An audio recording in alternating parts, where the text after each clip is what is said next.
31 अक्टूबर 1984 दिल्ली के सफदरजंग रोड पर सुबह का समय था। प्रधानमंत्री इंदिरा गांधी अपने घर से बाहर निकली भी थी कि अचानक गोलियों की आवाज गूंज उठी। उनके ही दो अंगरक्षकों ने उन पर लगातार फायरिंग कर दी और कुछ ही मिनटों में भारत की सबसे शक्तिशाली महिला खून से लथपथ जमीन पर पड़ी थी। लेकिन सवाल यह है, आखिर कौन थी इंदिरा गांधी? एक ऐसी नेता जिन्होंने पाकिस्तान को दो टुकड़ों में बांट दिया, बांग्लादेश नाम का नया देश बनवाया, भारत को परमाणु शक्ति बनाया, लेकिन साथ ही आपातकाल लगाकर पूरे देश की आजादी पर ताला भी लगा दिया। कुछ लोग उन्हें आयरन लेडी कहते हैं तो कुछ लोग उन्हें तानाशाह। आज की इस डॉक्यूमेंट्री में हम जानेंगे कि इंदिरा गांधी की क्या थी पूरी कहानी, बचपन से लेकर उनकी मृत्यु तक, और उनके फैसलों की कहानी जिन्होंने भारत का इतिहास हमेशा के लिए बदल दिया। 19 नवंबर 1917 इलाहाबाद के आनंद भवन में एक बच्ची का जन्म हुआ। नाम रखा गया इंदिरा प्रियदर्शनी नेहरू। उनके पिता थे जवाहरलाल नेहरू और दादा थे मोतीलाल नेहरू। यह कोई साधारण परिवार नहीं था, पूरा घर आजादी की लड़ाई का केंद्र था। ब्रिटिश पुलिस का घर पर आना जाना लगा रहता था। कभी पिता जेल में, कभी दादा जेल में, कभी घर पर राजनीतिक बैठकें। इसी माहौल में इंदिरा पली बढ़ी। बचपन में उन्होंने एक छोटा सा समूह बनाया था जिसे वानर सेना कहा गया। बच्चे स्वतंत्रता आंदोलन में संदेश पहुंचाने का काम करते थे। बचपन से ही उनके अंदर नेतृत्व के बीज पड़ चुके थे। फिर समय आया उनकी युवा अवस्था का। उन दिनों इंदिरा गांधी की मुलाकात हुई फिरोज गांधी से। दोनों एक दूसरे के करीब आए। 1942 में शादी हुई। इसी साल भारत छोड़ो आंदोलन भी शुरू हुआ। शादी के बाद उनके दो बेटे हुए, राजीव गांधी और संजय गांधी। लेकिन शादी ज्यादा खुशहाल नहीं रही। दोनों अलग अलग रहने लगे। 1960 में फिरोज गांधी की मृत्यु हो गई। अब इंदिरा की जिंदगी पूरी तरह राजनीति की ओर मुड़ने वाली थी। फिर 1964 में नेहरू की मृत्यु हो गई। देश सदमे में था। नेहरू के बाद लाल बहादुर शास्त्री भारत के प्रधानमंत्री बने। लेकिन 1966 में ताशकंद के तुरंत बाद शास्त्री जी की भी मृत्यु हो गई। कांग्रेस को नए नेता की जरूरत थी और पार्टी के वरिष्ठ नेताओं ने सोचा कि इंदिरा गांधी उनके नियंत्रण में रहेंगी। उन्हें गूंगी गुड़िया तक कहा गया, लेकिन उन्होंने बहुत जल्दी सबको गलत साबित कर दिया।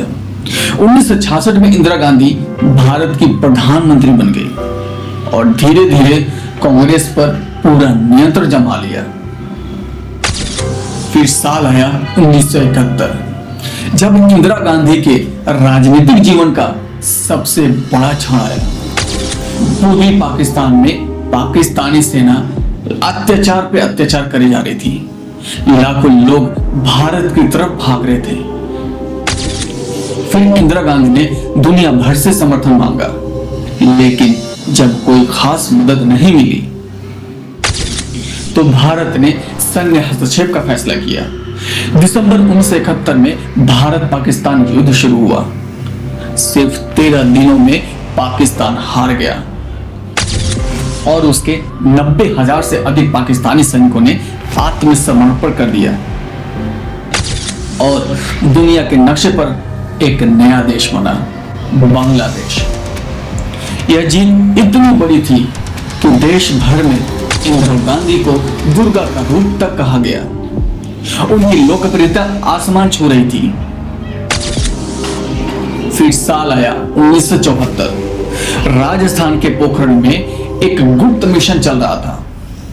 दुनिया को बिना बताए भारत ने अपना पहला परमाणु परीक्षण किया। इस अभियान का नाम था स्माइलिंग बुद्धा। इसके ऊपर मैंने ऑलरेडी एक वीडियो बना रखी है स्माइलिंग बुद्धा के ऊपर, आप मेरे चैनल पे देख सकते हैं, आई बटन में भी लगा दूंगा, आप वहां से भी देख सकते हैं। अब बात करते हैं स्माइलिंग बुद्धा मिशन की। अब भारत आधिकारिक रूप से परमाणु क्षमता रखने वाले देशों की सूची में शामिल हो गया था। यह इंदिरा गांधी की सबसे बड़ी रणनीतिक उपलब्धियों में से एक मानी जाती है। इस मिशन के सफल होने के बाद पूरी दुनिया हैरान रह गई थी। लेकिन फिर आया वह फैसला जिसने इंदिरा गांधी की छवि को हमेशा के लिए दो हिस्सों में बांट दिया।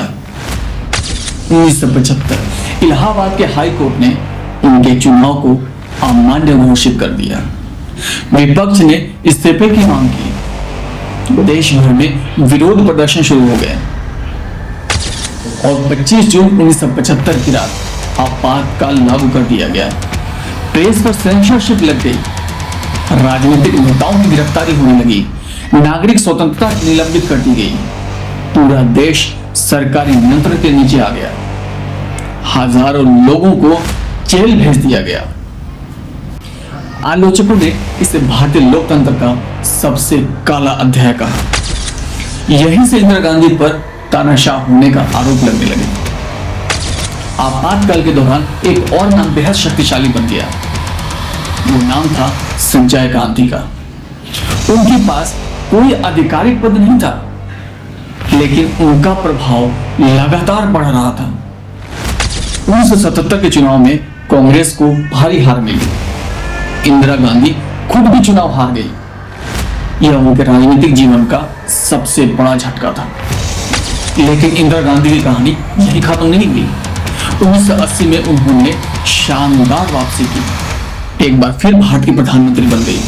इसी दौरान पंजाब में अलगाववादी आंदोलन तेजी से बढ़ रहा था।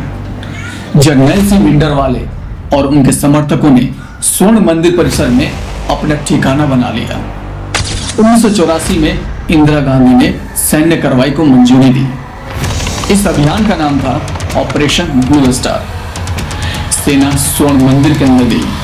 अभियान सफल रहा, लेकिन सिख समुदाय के एक बड़े हिस्से में गहरा आक्रोश पैदा हो गया। यही फैसला आगे चलकर उनकी मृत्यु का भी कारण बना। फिर साल आया 1984। 31 अक्टूबर 1984 सुबह लगभग 9 बजे थे। इंदिरा गांधी अपने आवास से एक इंटरव्यू के लिए जा रही थी।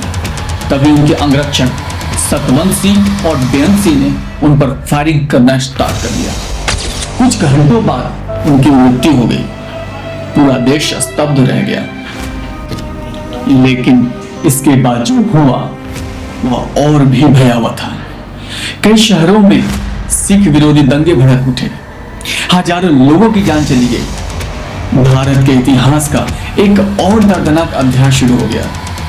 इंदिरा गांधी एक पहेली थी। एक तरफ वह नेता जिन्होंने बांग्लादेश बनवाया, भारत को परमाणु शक्ति बनाया, दुनिया के सामने भारत की ताकत दिखाई, और दूसरी तरफ वह नेता जिन्होंने आपातकाल लगाकर लोकतंत्र को सबसे बड़ी चुनौती दी। इसलिए आज भी इंदिरा गांधी को लेकर राय एक जैसी नहीं है। कुछ लोग उन्हें भारत की सबसे महान प्रधानमंत्री मानते हैं और कुछ लोग उन्हें सबसे विवादित। लेकिन एक बात पर सभी सहमत हैं, इंदिरा गांधी ने भारत के इतिहास पर इतनी गहरी छाप छोड़ी है कि उनके बिना आधुनिक भारत की कहानी कभी पूरी नहीं हो सकती। इंदिरा गांधी सिर्फ एक नेता नहीं थी, वह एक ऐसा युग थी जिसे भारत कभी भूल नहीं सकता।